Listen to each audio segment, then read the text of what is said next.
if y'all can believe it, it's already spring, and I'm really excited to share a quick meal with you. Now, the first thing we're not going to do, the first thing we're going to do is not quick.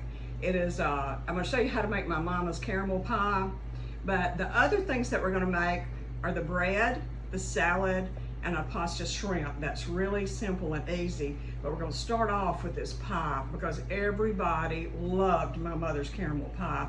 So I'm going to attempt to do that and teach you how to do it too. So I've got stuff prepped and ready for it. 3 eggs is what you'll need to separate. Okay, I don't know if you know how to separate an egg, but the old-fashioned way is not like that. You can put it in an egg separator so that you pour out the whites and the yolk stays, and you can see how those are separated. You're going to use that white to make your meringue. So cut that in half. Go back and forth so you get all the white out. Put your yolks together, and one more. This is my grandkids' favorite things to do is to crack the egg. But separating the yolk from the whites, that's a little bit harder to do. So usually that's kind of when I take over. So there are your yolks. And my family all says I'm a super messy cook, and that is correct, I am. So now we're gonna go over here to the stove, and I'm gonna show you how I put these other things together. So come on around, Beth. What I'm gonna do next, okay, I love gas. Okay, I'm gonna take a 1/2 cup of just regular sugar, and I'm gonna burn it over here in this little iron skillet. I really do recommend a little iron skillet because it just holds the heat really well, does a great job, and just have to kind of watch it a little bit, give it a little shake every now and then. Then over here, what I do, I like to put my sugar, it's a cup of sugar with a little bit that fell over. You don't waste any. And my 5 tablespoons of flour. I put those in together before I turn my eye on. So 2, 3, 4, 5. Before I put any liquid in it, what I like to do is I like to mix that together really good so that my flour and my sugar are mixed well. So I'm less likely to have a big old clump in my caramel. So the next thing that I add is my milk. So I like to take half regular milk and half whipping cream, or you could do half and half. So then I mix that together. I turn on my eye a little bit, kind of on medium heat. Get that to going.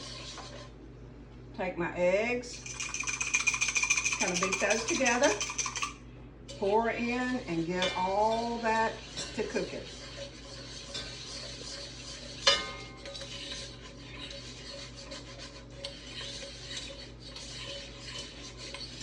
Because you want both of these things to be hot when you add them together. And this is my favorite utensil in the kitchen. I cannot find it anywhere else. These little balls on it. I got it at the cook's place years and years ago, but my friend Linda has hunted for it. I've hunted for it. I've looked for, like to get a bride for a gift. Can't find it. So if anybody's out there that makes kitchen utensils, please make this thing. It's better than a whisk. It just is great. It cleans off the bottom. You can scrape the sides. And all your stuff stays in your little pan. So over here you can see, okay, Beth, look. This is the tricky part. You don't want to burn your sugar too fast, but you can see, look, it's starting to caramelize there on the side, browning the sugar. So keep on shaking it. Put it back on the heat a little bit. The reason I love gas is because I can control it so easily. And, you know, if I need more heat, I can heat it up really fast. Or, you know, real slow. So I'm going to turn this back a little bit.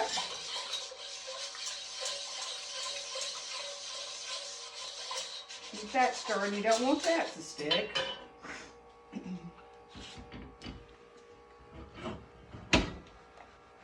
Okay, starting to process here. Got a little half cup of sugar. But this is the secret to good caramel, is the stage that you get your sugar at. My mother was just an expert at this, y'all. She was such an amazing cook. She also made a caramel cake.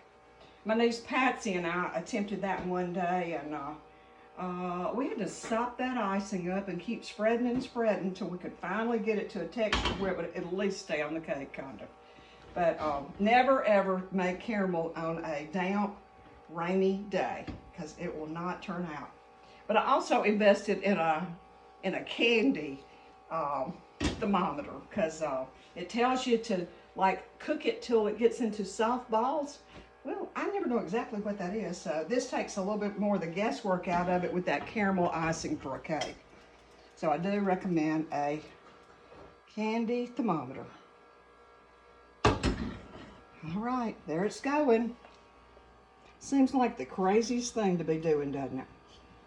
There it goes.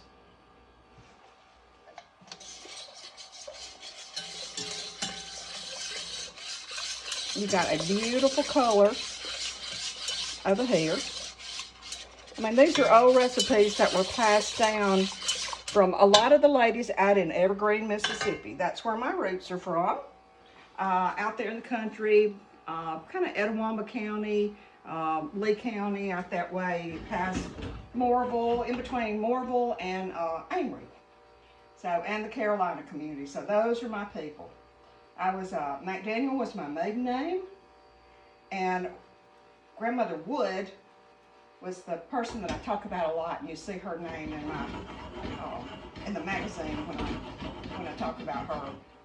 Because a lot of what I've talked about in this magazine has been kind of history of Lee County, kind of the North Mississippi area, and how poor we all were around here. And a lot of great leaders got together and did some things to try to help the farmers and the people that were egg producing, had the chicken houses and producing those eggs, and all the history that went on that. And you can, if you go over to my book list, you can see Mr. George McLean was the Tupelo man. And he created something called the RCDC, and I'm going to tell you how good cooks came about. It was competition. And my grandmother Wood, she was in the RCDC, and she won lots of ribbons for her great cooking. So they would have competitions for cakes and all kinds of things. And she was really, really, really something. So, okay, that sugar's getting just about right. Let me turn it down just a little bit. Give it a few more shakes. It's smoking there. There we go. Going good. You want it just a little bit darker than, don't you think? You don't want it super, super dark, but you want it where your caramel doesn't look like milk. So that's why I decided to video this, because this is probably the what you need to see to know kind of how to get this going. All right, well that looks like we've got a good puff going there. So we're going to put all this together. I'm going to put some butter in it. We're going to combine all that.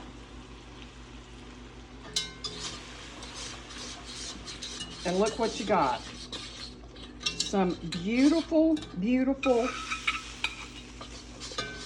caramel pie. So you want to cook this now. Whoop.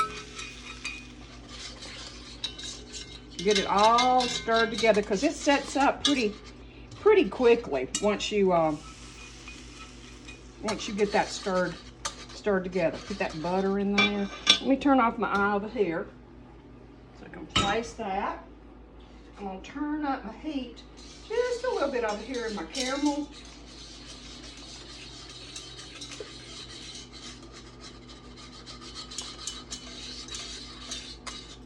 I'm gonna cook that till it gets just a little bit thicker. You know, this is not cooking that caramel in a can and pouring it in, you know, a pie shell after it cooks. Now, this is the real deal.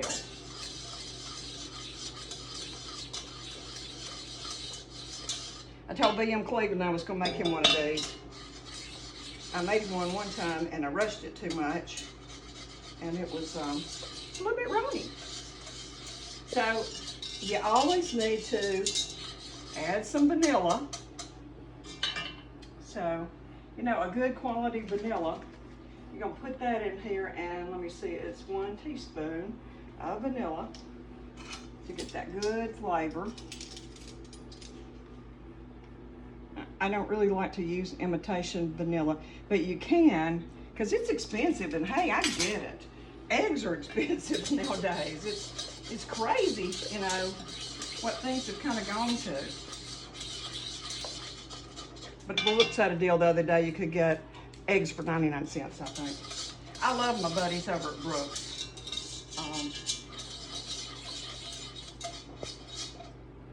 Okay. So here we go. We're going to turn that off and stop that from cooking. Okay, look in there, Beth. It's, you see, it's some slow drops. And when it cools off, it will set up really, really well. Oh, that's Jay Hawkins calling me. He's going to have to wait a minute because my caramel's just right.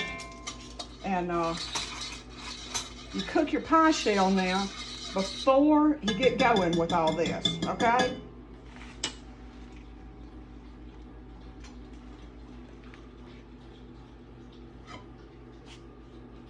Look at that beautiful, beautiful caramel.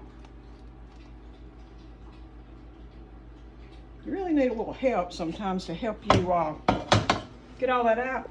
Hold on just a second. Let me go get a spatula and I'm gonna get that all out of there before it sets up. Some really yummy, delicious caramel. There you go. You can see it's already getting thick as it cools. Now then. And then for those sweet family members that that you really love, you let them lick the bowl. So,